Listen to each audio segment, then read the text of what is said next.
공부에 스트레스 없이 아이의 학습을 진짜 탑으로 만들 수 있는 건 제가 내부적으로 선생님들과 그만큼 체계적으로, 그만큼 과학적으로 케어와 교육을 하고 있기 때문에 그런 거지, 단순히 그냥 뭐 좋은 루틴 또는 좋은 커리로는 이렇게 만들 수가 없어요. 예전에 어떤 아버님이 그 얘기를 하시더라고요. 그 원장님은 너무 이런 교육에 대해서 정말 이해하고 공감한다. 근데 그거를 얼만큼 이해하면 또 그걸 따를 수 있는 것들에 대한 시스템에 첫 번째 말씀하셔서 그런 시스템을 아까 말씀드렸고, 두 번째는 그렇다면 원장님이 직접 아이들과 소통을 하시냐? 소통을 하죠. 그래서 얼마 전에도 제가 전화를 했는데 어떤 학부모님이 그러더라고요. 이렇게 열심히 하실 줄 몰랐다. 아이들을 다 앉혀놓고 그 하나하나를 디테일하게 질문하는 거 보고 너무 깜짝 놀랐다고 감사하다는 말씀을 들었거든요. 그래서 아이들과 항상 저는 특히나 뭐 또래 친구들과는 저희가 협력 수업이 많다 보니까 한 아이가 있었어요. 이 아이는 5세예요. 그리고 나머지 아이는 6세의 남자아이였거든요. 근데 이 6세 남자아이 두 아이가 동생은 때리면 안 되고, 그러니까 동생이 이제 신이 나가지고 펀치를 계속 이렇게 형아들한테 한 거예요.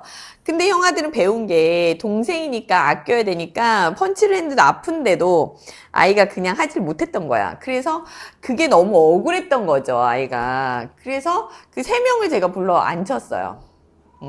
그러면서 이제 이야기를 했었죠. 그리고 동생도 형이 아플 수 있다는 거지. 아무리 형이어도 그렇게 했을 때 형이 아플 수 있다라는 걸 이제 동생도 이제 알게 된 거고, 형이 무조건 안 아플 줄 알았나 보죠. 자기 정도의 펀치면 장난을 받아줄 줄 알았는데 형은 또 그걸 보고 동생이니까 양보하고 배려한 건데, 이게 너무 이제 장난이 심하고 아프니까 이제 표현을 했던 거 케이스가 있어서 그런 케이스도 있었고, 얼마 전에 얼마나 재밌었던 얘기가 있었냐면요.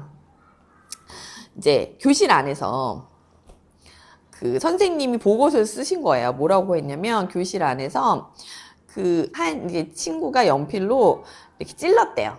그리고 또 한 친구는 수업 중에 이 테이블에 올라갔다는 거예요.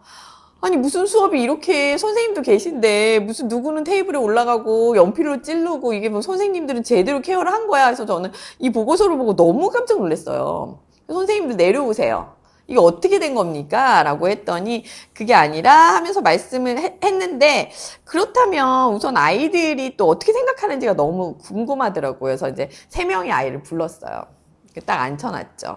그랬더니 이 친구한테 내가 물어봤어요. 너는 왜 이 친구를 연필로 찔렀니? 그랬더니 좋아서 그랬다는 거예요.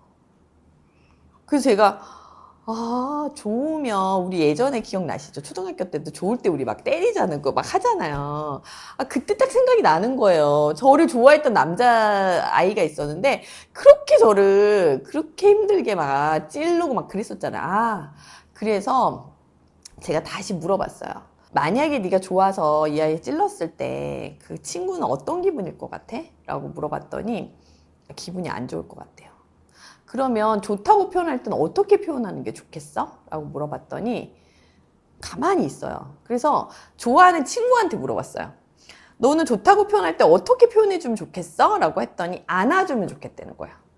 그래, 봤지? 친구는 찌르는 걸 좋아하는 게 아니라 네가 좋다면 이 친구는 안는 게 좋대. 그럼 안아주면 어떨까 했고, 또 이 친구는 자기를 정말 좋아서 그런지 몰랐던 거예요.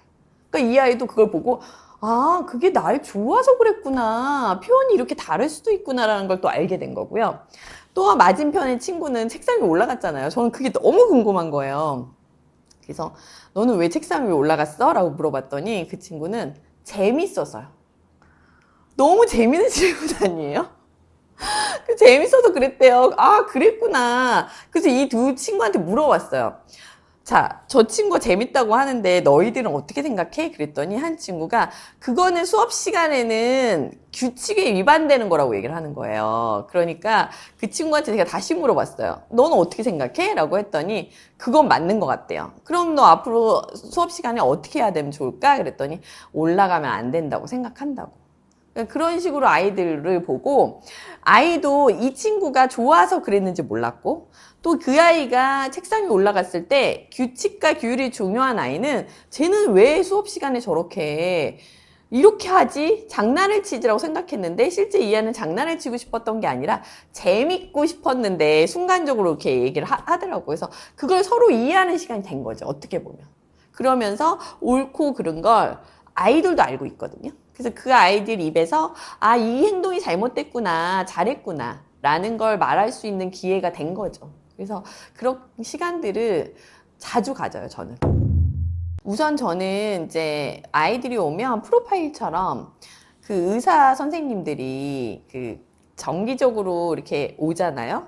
그러니까 예를 들어 아픈 거로 오면 그것들을 프로파일처럼 이렇게 제가 어떻게 보면 준비를 해갖고 처음에 왔을 때 입학 원서, 상담 신청서, 그 다음에 이제 TCI 검사를 하고 그 검사 기반으로 초반에 이 아이의 성향이 어떻고 기질이 어떤 거를 얘기해 드리고 그 이후에 한 6개월에 한 번, 또 1년에 한 번 이제 어머님들, 아버님을 모시고 와서 이제 미팅을 하죠. 근데 그 미팅의 핵심은 이 아이들을 6개월이든 1년 동안 관찰한 걸 갖고 이 아이의 변화, 달라진 부분, 또 지금의 어머니, 아버님이 고민하고 있는 것들이 어떤 건지, 또 원생활은 어떻게 지금 하고 있는지에 대한 것들 위주로 이제 하고 있는데, 이 깊이가 어머니, 아버님 말씀이 이 정도로 깊게 아이를 파악하고 볼 줄 몰랐다. 정말 깜짝 놀랐다라는 말씀을 좀 하시더라고요.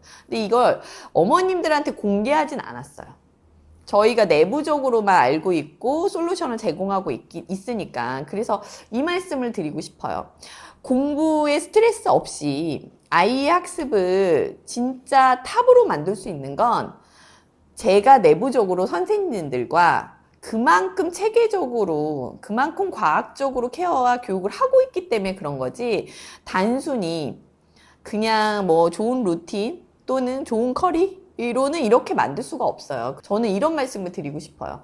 공부 스트레스 없이 가장 좋은 성적과 어떻게 보면 우리가 말하는 진짜 유명한 뭐 학원에 대기로 걸려 있는 그렇게 탑을 만들려면 실제는 대부분의 엄마들은 과외를 시키고 또는 집에서 막 숙제 시키면서 아이들을 힘들게 어떻게 보면 스트레스 주면서 그런 9세 결과를 만든 건데 저희 원은 집에서 할 필요도 없다. 이 원에서 다 끝내게 했고 또 그 다음에 공부 스트레스 없이 공부도 정말 많이 해요 저희. 근데 공부 스트레스 없이 그렇게 학습의 결과가 탑을 찍을 수 있는 건 가장 어려운 노하우를 공개하고 있는 거거든요. 근데 그 부분들이 내부적으로는 정말 많은 것들을 움직이고 있는데 외부적으로는 어머님들한테 다 디테일하게 설명을 못 드렸었는데 요번에 계기로 정말 이 정도까지 디테일하게 원장님이 보고 선생님들이 이렇게 많게 기질과 성향을 보면서 할 줄 몰랐다라는 피드백을 받게 됐죠.